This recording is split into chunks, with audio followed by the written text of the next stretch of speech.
Sterilizer Autoclave Solutions, Steven. Hey there, this is Ron. I'm with Foothills Dental. I have a really old M9. It's an M9 001 red display. Okay.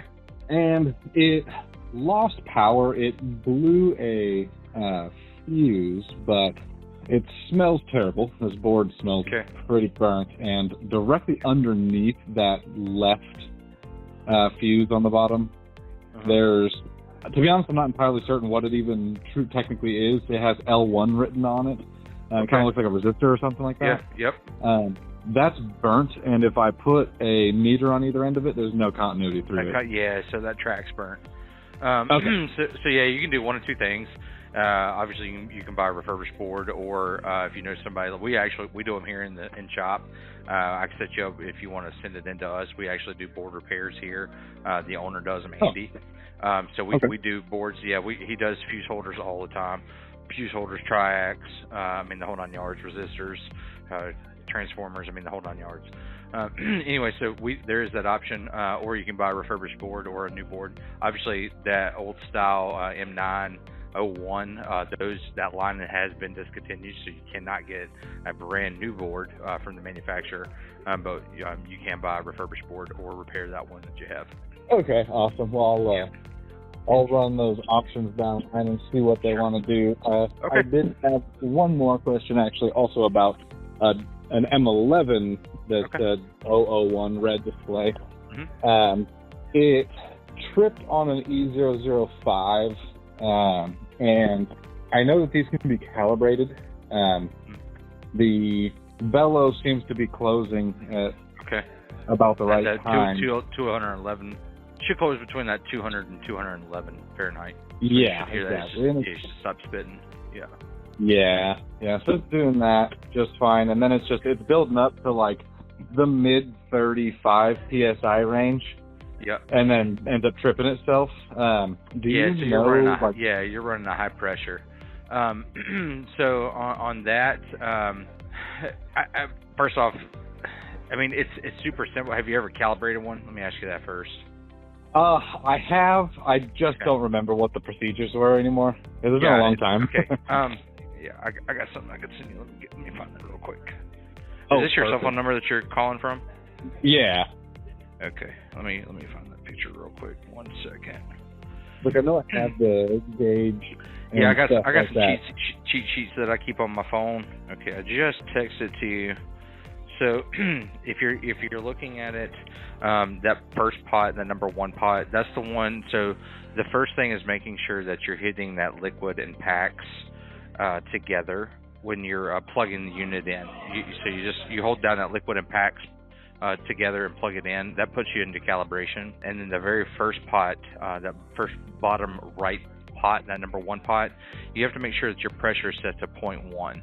That just kind of gives it that cheat, if you will. And then if you have a tester gauge, I highly recommend getting you a analog pressure gauge and remove that pressure transducer from on the board, on that like kind of middle to top right corner, that little black tube, or sometimes they're white tubes. Just move that, put your pressure gauge on there, and because you're gonna wanna make sure that you're adjusting your display to match that pressure gauge. So what's happening is that board is getting up to 35 psi, and that's actually the default for the board to automatically terminate and giving that E005 error code, because basically it's running off in pressure is what the board's thinking that it's doing, because those things aren't designed to get above 35, because if it runs any higher than that, then you're running into the issue of that safety relief valve kicking in at 38 to 40 psi. Right. So you know what I mean. So the biggest thing is making sure that you're adjusting that potentiometer to 0.1 as it's building. Let it build. Take your multimeter, and you'll see on there it says R32 and I think it's D13. You want to set it on that lower end of that 2.5. So if you take your multimeter and hit the like ours is just like the manual button to get it into decimal, you want that reading to be 2.5, and then from there you climb it. And I wouldn't go anything but higher than a 2.55. That's what helps build the pressure.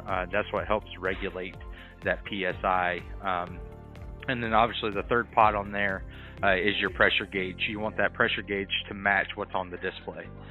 You want the display to match what's on the pressure gauge. So like, let's say your display is showing 32 psi, but your pressure gauge is only showing 29. You're going to want to turn that pot down. Now, I'll tell you this just for cheats because I've done it so many times, but your number 1 pod and your number 3 pod, those are righty-tighty, lefty-loosey kind of things, clockwise versus counterclockwise. And then your pot 2 is actually the reverse of that, the one that actually does your pressure, the pressure itself. It is actually, if you go counterclockwise, it goes up. If you go counterclockwise, go counterclockwise, it goes up. If you go clockwise, it goes down. Okay. Okay. So, yeah, I sent that. Nice. Yeah. So I sent that to you. Yeah, like I said, so your multimeter again on pot 2, and you can see there where my red is on R32, and my D13 is on my black. And then from there, again, adjusting that pressure with the pressure gauge. You can actually see in my picture where I have the pressure gauge on there. It's all like busted and cracked. You can see on the top right corner. But yeah, so just make sure that pressure gauge matches what's on the display. And then from there, once you let it run several times, let it cycle through several times just to confirm that everything is calibrated. And then from there, you can stop it off and try to run just a normal unwrap cycle with an empty chamber and see if it doesn't run a good cycle. All right, easy enough. Awesome. Wow. Well, thank you. I appreciate your help. Okay. Yep. All right. No problem. Anything else I can help you with today? Nope. That was it. Okay. Very good, man. If you need anything else, just give us a call. Have a good holiday. Yeah, you as well. Merry Christmas. All right. Merry Christmas. Bye-bye.